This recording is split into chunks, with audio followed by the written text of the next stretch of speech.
우리 서로 인사 나누겠습니다. 사랑합니다. 축복합니다.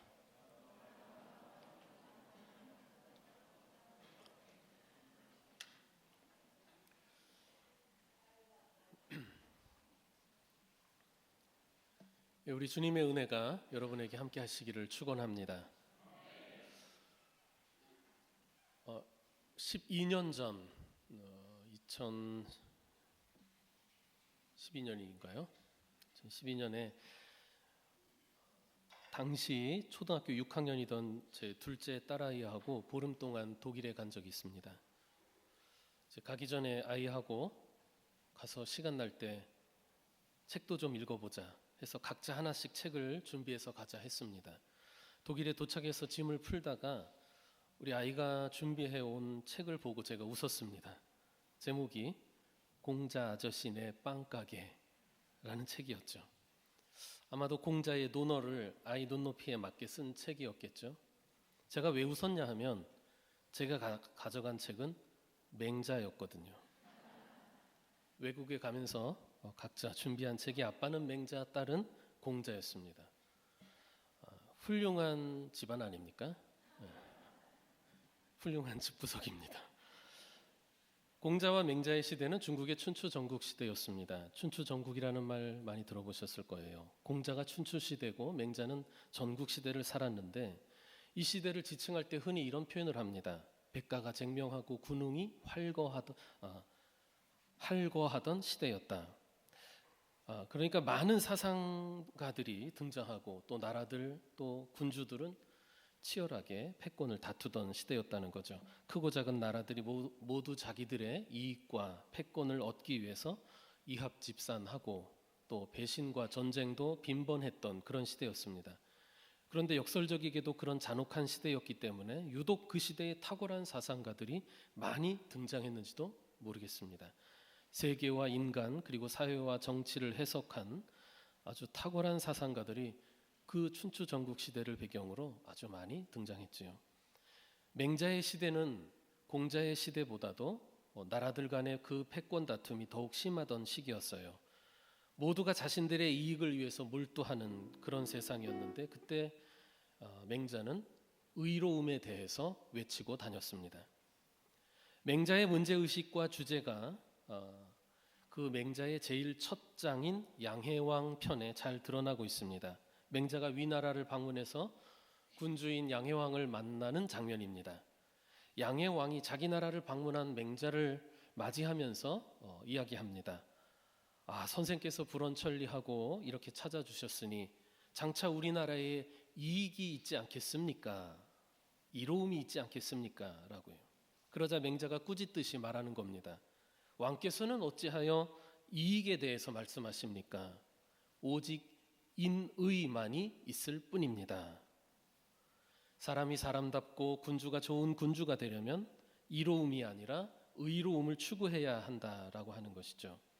춘추 시대를 살았던 공자가 사람이 가지고 있는 본연의 어진 마음, 즉 인을 강조했다고 한다면 더 혼란해진 전국 시대를 살았던 맹자는 의를 강조했지요. 우리가 맹자하면 왕도 정치를 떠올리게 되는데 쉽게 말하면 이런 겁니다. 군주가 하늘의 도를 먼저 행함으로써 백성의 본이 되어야 한다. 군주가 하늘의 도를 먼저 행함으로써 백성들을 감화하고 백성들이 본을 삼게 해야 된다라고 하는 논리입니다. 맹자의 이런 정치 사상을 고대 중국의 군왕들이 좋아했을까요? 무척 싫어했습니다. 맹자가 하는 말 중에 민심은 곧 천심이라고 했어요. 백성의 뜻이 하늘의 뜻이라는 거죠. 그래서 백성의 뜻을 저버리는 군왕은 끌어내릴 수 있다라고 하는 그런 혁명의 이론적인 근거를 제공하는 것이 맹자였습니다. 그래서 맹자는 중국의 군왕들이 금서로 못 읽게 했어요. 그런데 이와 같은 맹자의 사상을 아예 국가의 통치 이념이자 원리로 삼았던 나라가 있습니다. 바로 조선이에요. 맹자를 해석한 주자의 성리학적 원리 위에 건국된 나라죠. 그 통치 이념과 체계를 완성한 사람이 정도전이고요. 그래서 이 조선 사회처럼 이 인과 의를 실천하기 위한 구체적인 행동의 규칙들을 많이 만들어내고 또 발달시킨 나라도 없을 겁니다. 조선처럼 예법이 발달하고 또 그 예를 가르치는 교육이 중요했던 나라도 없을 거예요. 나라에 국조 오례가 있고 학교에는 학례가 있고 각 지역마다 향례가 있고 가정에는 관혼 상제의 가례가 있었습니다. 다양한 이렇게 예법이 발달하면서 사회는 이 사람의 됨됨이가 결국 이 예법을 얼마나 충실하게 지키느냐에 따라 결정되는 분위기가 되는 거죠. 예를 모르거나 예법에 어긋나게 행하는 사람을 뭐라 그럴까요? 무례한 자, 무례한 자예요. 인의를 저버린 자, 사람답지 못한 자로 여겨지게 되죠. 그러니까 예에 살고 예에 죽는다고 해도 과언이 아닌 사회, 결국 그와 같은 사회에서는 훌륭한 인간이란 어떤 인간이냐? 예법을 잘 알고 지키는 사람이라는 거죠. 지금도 우리 사회 또 우리 문화가 가장 싫어하는, 아주 싫어하는 사람이 어떤 사람입니까? 예의 없는 사람, 무례한 자 아닙니까? 우리에게 그런 오랜 전통이 있기 때문에 그래요. 서론이 좀 길었는데 유대인들의 율법주의에 대해서 말씀드리려고 합니다. 아주 유사한 맥락을 갖고 있는 것 같아요. 바벨론 포로기 이후에 발달한 유대주의는 율법을 지키는 일을 가장 중요한 사람됨의 기준으로 여기게 됩니다. 그래서 율법을 연구하고 또 그것을 교육하는 일이 중요해지고 다양한 인간의 삶의 상황 속에서 구체적으로 지킬 수 있도록 자세한 규칙들을 만들어내는 일들을 하게 되죠. 바로 그와 같은 일들을 하는 사람들이 율법학자 서기관들이고 대부분 그들은 바리새인이었습니다. 그러니까 율법을 해석하고 삶의 다양한 상황에 따라 구체적인 규칙들을 만들어내고 그거를 백성들에게 가르치는 일들을 하는 거죠. 그래서 하나님이 모세를 통해 주셨던 그 율법 외에 세월이 흐르면서 그 율법을 구체적 생활에 적용하기 위해 학자들이 만들어내는 아주 세세한 규칙들이 생기게 되고 많아지게 되고 그것을 통틀어서 그들은 장로들의 전통이라고 이야기했습니다. 예전 개역 그 성경에는 장로들의 유전이라고 그렇게 번역을 했지요. 유대 사회가 율법에 매달렸던 이유는 율법이야말로 사람답게, 즉 사람이 의롭게 되는 길이라고 여겼기 때문인데 예법을 잘 지켜야 사람다운 사람이라고 보았던 우리 조상들의 생각과 비슷한 것 같습니다. 유대인들은 율법과 장로들의 전통을 철저하게 지켜야 의로워진다고 보았는데 생각해 보십시오. 시간이 흐를수록 우리의 삶의 상황이 다양하고 복잡해질수록 이들이 지켜야 할 세세한 규칙들은 더 많아지고 까다로워질 수밖에 없지 않습니까? 따라서 그것을 지켜야 하는 사람들은 정말 갈수록 힘들고 고달파지게 되는 거지요.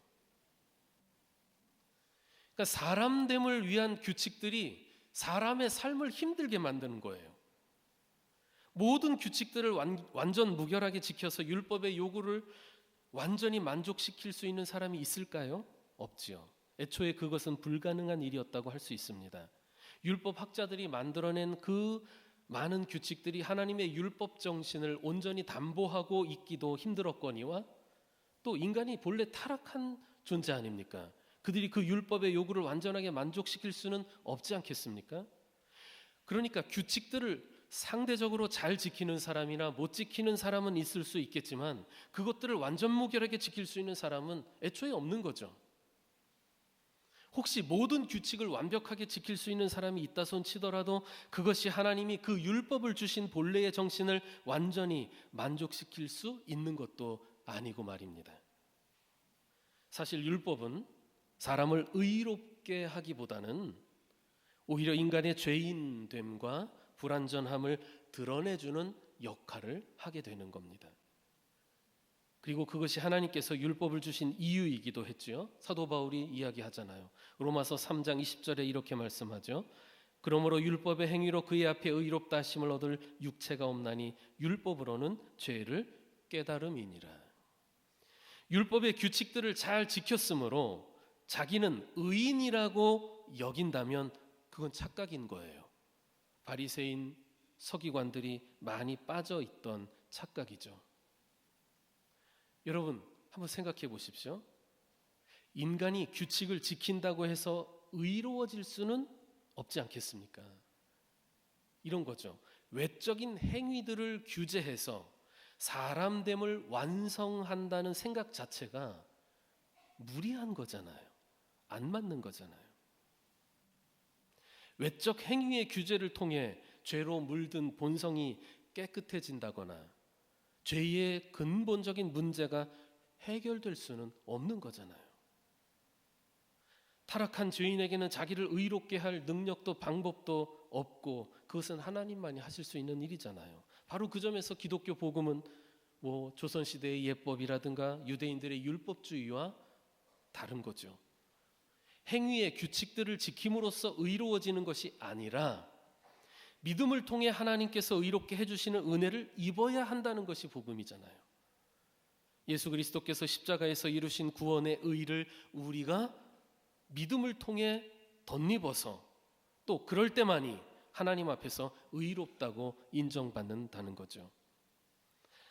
우리의 의를 보시고 의롭다고 하는 것이 아니라 그리스도의 의를 보시고 그리스도를 믿는 그 믿음으로 그 의를 덧입은 우리 역시, 사람 역시 의롭다고 여겨주신다 하고 하는 그런 논리입니다.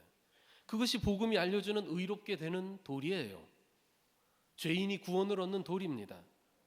죄인이 그리스도를 믿을 때 그리스도의 의를 덧입어서 그리스도의 의를 힘입어서 하나님께서 그를 의롭다고 여겨주시는 거예요. 그래서 우리가 믿음으로 얻는 의에 대해서 지난번에 여러 차례 말씀드리지 않았습니까? 당시 유대 사회에는 율법의 규칙들을 얼마나 철저히 지키느냐에 따라서 이 사람은 의인이다, 이 사람은 죄인이다 이렇게 판단했는데 생각해 보세요. 시간이 지나면 지날수록 규칙들은 많아지고 까다로워져서 사람이 온종일 거기에만 신경을 쓰고 지키려고 해도 지키기 힘든 지경이 되어버립니다. 이럴 때는 뭐하고 저럴 때는 뭐하고 아침에 일어나면 뭐하고 우리의 삶의 모든 행위들을 규정하고 규제하는 규칙들이 다 존재한다고 생각해 보십시오. 다 지킬 수 있을까요? 힘든 거예요. 그렇게 규칙들이 많아져서 우리가 행해야 될 규칙들이 많아져서 힘겨워질 때 그리고 우리의 욕망과 그 규칙들이 자꾸 충돌할 때 사람들이 보여주는 태도가 있습니다. 사람들이 어떤 태도를 보이기 시작하냐 하면 위선적인 태도를 보이기 시작합니다. 그러니까 사람들 보는 데서는 지키고 보지 않는 데서는 지키지 않는 거죠. 그러니까 행위의 규칙으로 의를 이루고자 하는 곳에서는 이처럼 겉과 속이 다른 이른바 위선이 많아지게 되는 거예요. 조선시대 양반들도 그렇잖아요. 유대 사회의 바리새인들도 그랬습니다. 그와 같은 유대 사회에서도 구제불능의 죄인으로 낙인 찍힌 대표적인 사람들이 있습니다. 이 사람들은 그들이 하는 일, 직업 때문이라도 이 사람들은 죄인이에요. 그들의 직업 때문이라도, 하는 일 때문이라도 그 대표적인 직업이 창녀와 세리였던 거죠. 세리들은 동족을 배반하고 로마에 빌붙어서 동족의 그 동포의 고혈을 빨아먹는 매국노로 여겨졌기 때문에 특히나 미움과 멸시를 받았습니다. 그들은 백성으로부터 세금을 걷어서 로마 정부에 바치는 일을 했잖아요. 그런데 로마 정부가 이들에게 로마 정부가 받아야 할 일정량의 세금만 걷어온다면 그 외에 너희들이 아무리 많이 착복해도 눈 감아주겠다. 이와 같은 정책을 폈어요. 그러니까 세리들은 정해진 것 이상을 거두어서 부자가 될 수 있었습니다. 로마의 앞잡이 노릇을 하는 것도 미운데 자기 동포들을 착취해서 부자가 된 이 세리들을 유대 백성들이 좋아하겠습니까? 좋아할 리 없지요. 세리는 부자가 될 수는 있었지만 백성들로부터 미움과 혐오의 대상이었고 죄인으로 낙인 찍힌 사람들이었어요. 그래서 세리는 누구하고 놀아야 할까요? 누구하고 만나고 누구와 어울려야 할까요? 세리들끼리, 자기들끼리만 모이는 거예요. 그럴 수밖에 없었어요. 왜냐하면 당시 경건한 유대인들은 죄인과 어울리면 그 죄가 오염된다라고 생각했기 때문에 경건한 유대인들이 세리들과는 절대로 가까이 하지 않습니다. 상종하지 않는 거예요. 그런데 오늘 본문에 보니까 예수께서 세리인 마태를 부르셨어요. 백성들이 가장 혐오하는 경건한 유대인이라고 한다면 상종도 하지 않을 이 세리를 예수께서 제자로 부르셨어요. 이 꽤 충격적인 일이죠. 그 모습을 지켜보는 사람들도 놀랐겠지만 정작 부름을 받는 세리 마태도 자기도 놀랐을 거예요. 이 일로 인해 어떤 이들은 예수님께 실망했을지도 모릅니다. 예수님에게서 뭔가 신성하고 경건한 모습을 기대했는데 아니 저런 세리와 어울리고 세리를 또 자기 제자로 삼는 그 모습을 보면서 예수님에 대해 실망했을지 모르죠. 또 어떤 사람들에게는 그것이 공격의 빌미가 되었을 겁니다. 그렇지 않아도 예수님이 장로들의 전통을 마구 무시하는 것 같아서 예의주시하고 있었는데 말이죠. 바로 바리새인 같은 사람들이에요.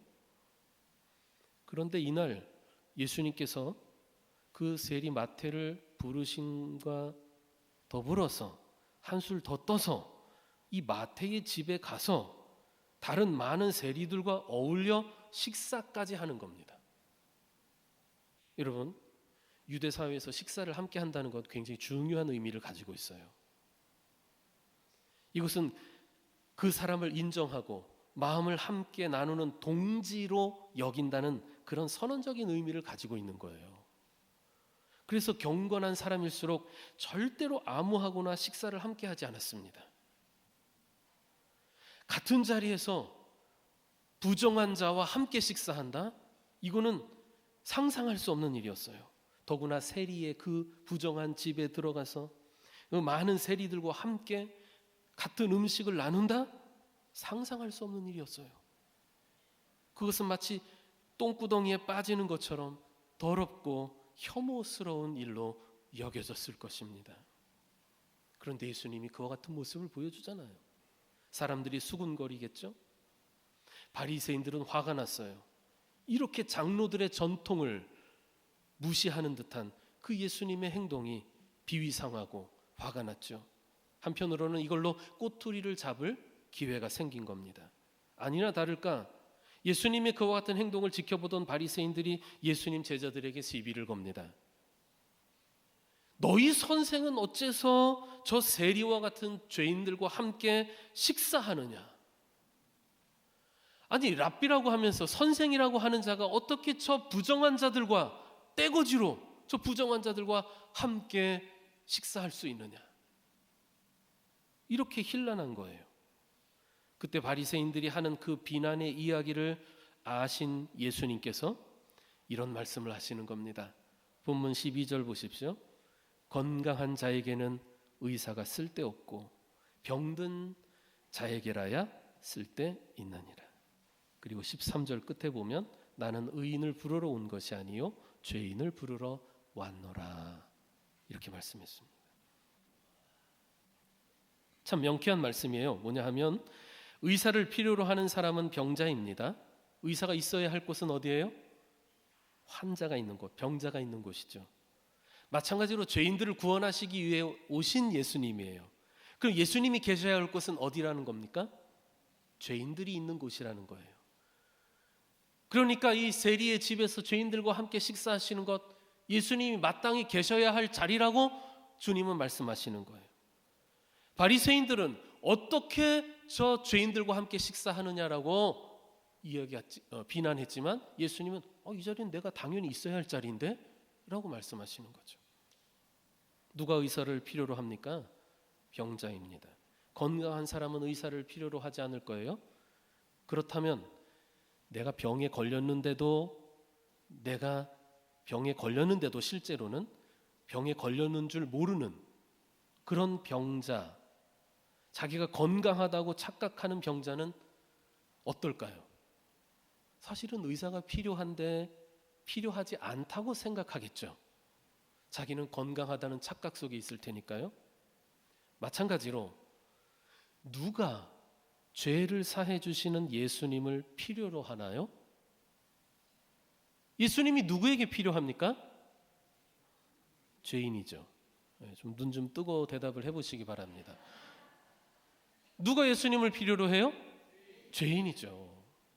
그래서 자기가 죄인임을 아는 사람은 예수님을 필요로 하고 내 죄가 사함받기를, 해결받기를 원할 거예요. 그러나 자기는 죄인이 아니라 의인이라고 생각하는 사람들은 예수님을 필요로 하지 않겠죠. 자, 오늘 본문에 앞서서 나오는 마태복음 9장 1절부터 8절까지의 말씀에 보면은 거기에 보면 예수님께서 중풍병자를 고쳐주시는 이야기가 나옵니다. 그런데 사실 중풍병자를 고쳐주시는 이 이야기의 핵심은 뭐냐 하면 병을 고쳐주신 것에 그 이야기의 핵심이 있는 것이 아니라 예수님께서 죄를 사해 주시는 권세가 있다라는 것에 그 이야기의 핵심이 있어요. 그래서 앞서 마태복음 9장 6절에 보면 이렇게 말씀하시는 거죠. 인자가 세상에서 죄를 사하는 권능이 있는 줄을 너희로 알게 하려 하노라. 즉 예수님은 죄를 사해 주시는 분이라는 것을 알게 하기 위해서 중풍병자를 고쳐주시는 이 역사를 보여주셨다라는 거예요. 예수님은 죄를 사해 주시는 분이에요. 그리고 이어지는 오늘 본문에서 바로 죄인들과 함께 식사하는 모습을 보여주시는 거죠.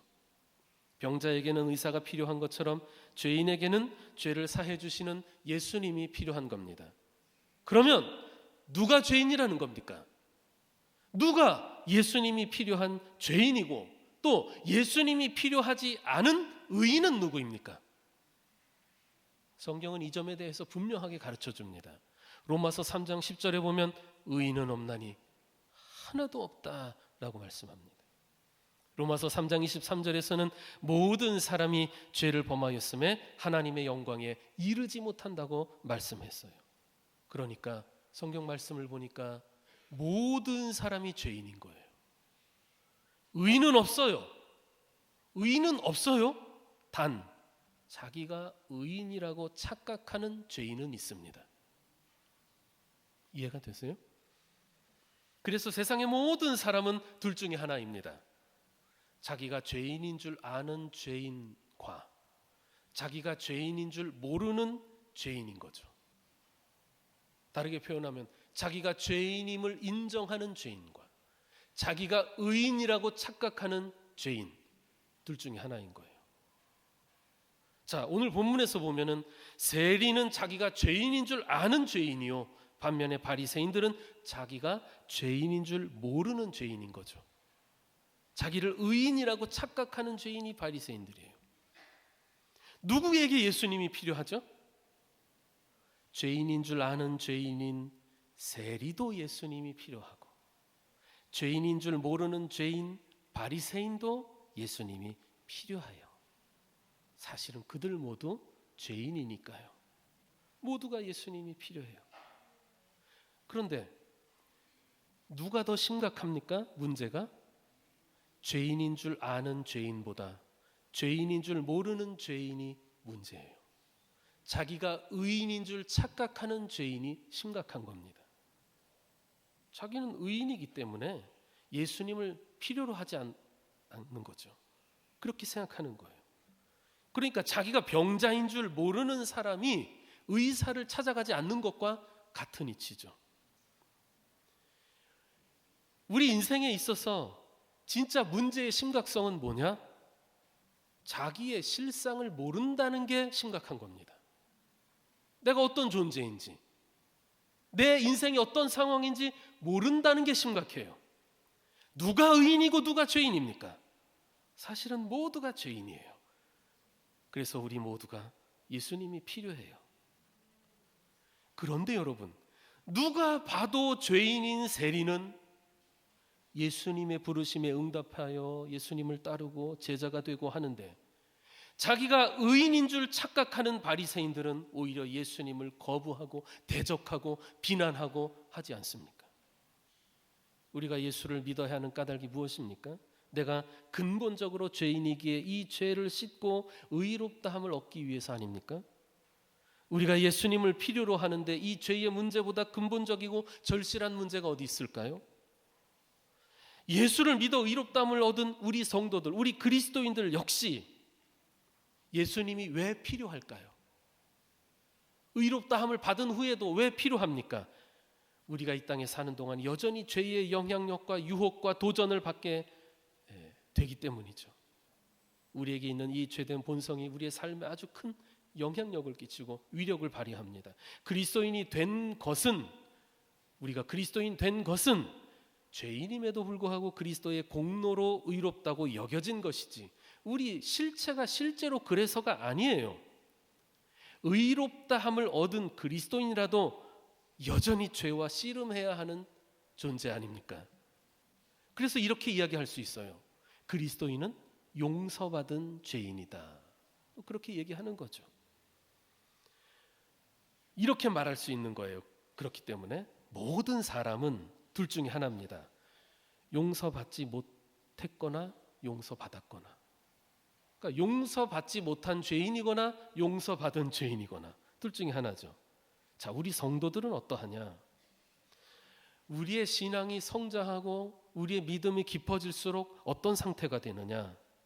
죄에 대해 더 민감해지고 작은 죄에도 깊이 아파하는 상태가 됩니다. 왜? 우리가 거룩하신 주님께 가까이 나아가면 나아갈수록 우리의 죄인됨을 더 절실히 느끼고 깨닫기 때문에 그렇습니다. 사도 바울을 보십시오. 그가 얼마나 훌륭한 업적을 이루었습니까? 평생을 주님을 위해서 헌신했어요. 그리고 생애 말기에 이르러서 죽음 직전에 이런 고백을 해요. 내가 죄인 중에 괴수다. 내가 죄인 중에서도 가장 죄가 큰 우두머리다. 이렇게 고백하는 거예요. 그러니까 여러분, 우리의 믿음이 깊어지고 우리의 신앙이 성장할수록 사실은 내가 정말 죄인이구나라고 하는 것을 점점 더 깊이 깨닫게 됩니다. 그래서 점점 겸손해질 수밖에 없어요. 우리의 믿음이 깊어질수록 나의 죄인됨을 더 깊이 자각하기 때문에 더 주님이 필요해지는 거예요. 나는 의인이니까 해당되지 않는데 이런 생각을 하고 있다면 이 사람은 믿음의 초보 혹은 그 이전에 머물러 있는 거예요. 다윗을 보십시오. 시편 139편 23절과 24절에 이렇게 노래합니다. 우리 다 같이 한번 함께 읽어보겠습니다. 시작.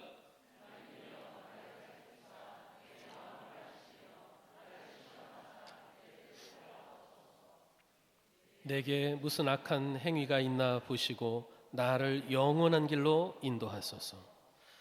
다윗이 하나님께 호소하는 것은 나를 살피사. 여기서 살핀다는 말이 히브리어로 하카르라고 하는데요. 여기서 이 말은요, 아주 그냥 샅샅이 뒤지면서 찾는 거예요. 요즘식으로 얘기하면은 압수수색하는 겁니다. 그러니까 다윗이 하나님께 호소하는 거예요. 하나님, 저를 압수수색해 주십시오. 내가 숨겨두고 기억나지 않는, 모르고 있는 내 속에 있는 아주 은밀한 죄까지도 다 드러날 수 있도록 나를 철저하게 수색해 주십시오. 그래야만 내가 그 죄를 가지고 하나님께 기도하고 회개하여서 깨끗해져서 하나님이 나에게 주시고자 원하는 의의 길, 영생의 길, 축복의 길을 갈 수 있기 때문입니다. 나를 수색해 주십시오. 철저하게 아무리 작은 죄라도 해결받기를 원하는 마음인 거예요. 우리의 믿음이 깊어질수록 그렇게 더 주님을 필요로 하게 돼요. 이처럼 성도는 신앙이 깊어질수록 주님을 더 필요로 하게 되고 찾게 되고 하죠. 그러므로 주님이 필요하지 않은 인생은 없습니다. 죄인인 줄을 아는 죄인도, 또 죄인인 줄 모르는 죄인도 주님이 필요합니다. 그리고 주의 은혜로 의롭다함을 얻은 우리 그리스도인들, 우리 성도들 역시 믿음이 깊어질수록 더 주님을 필요로 하게 됩니다. 왜냐하면 자기의 죄와 또 죄성을 더 깊이 느끼고 깨닫기 때문이죠. 주님은 죄인을 부르러 오셨어요. 주님이 필요하지 않은 사람은 아무도 없습니다. 세리도 바리새인도 모두 주님이 필요합니다. 모두 죄인이니까요. 믿음이 없는 불신자도 죄인이기에 예수님이 필요하고, 구원받은 우리 그리스도인들도 성도들도 항상 죄를 씻어내고 순종의 삶을 살기 위해 우리 죄를 사해 주시는 주님이 필요합니다. 우리의 믿음이 더욱 깊어질수록 주님을 더 절실하게 필요로 하게 됩니다. 성도 여러분, 따라해 봅시다. 나는 주님이 필요합니다. 우리는 용서받은 죄인이요 계속해서 용서받으며 살아야 할 존재입니다. 우리에겐 주님이 필요하지요. 혹시 스스로 의인이라고 생각되거나 혹은 나 정도면 그래도 괜찮은 것 아닌가? 라는 생각이 드신다면, 그런 생각이 나는 예수님이 필요 없다라는 생각과 무엇이 다른지 생각해 보십시오. 나 정도면 의롭지 않아? 라고 생각하는 것은, 그래, 나는 주님이 필요 없어, 더 이상 필요 없어, 이렇게 생각하는 것과 무엇이 다르겠습니까? 다시 여러분의 마음, 우리의 마음을 담아서 진심으로 고백하며 따라해 봅시다. 주님, 나는 주님이 필요합니다. 이 대림절 기간 우리 주님의 은혜가 여러분의 삶 가운데 가득하시기를 축원합니다. 기도합시다. 하나님, 우리 인생에 어느 한 시점도 주님이 필요 없는 시기란 없다는 것을 깨닫습니다. 우리에게는 항상 주님이 필요합니다. 우리가 겸손한 마음으로 주님을 사모하며 죄를 회개하고 주의 은혜 가운데 머물 수 있도록 우리를 성령으로 인도해 주시옵소서. 예수님의 이름으로 기도드리옵나이다. 아멘.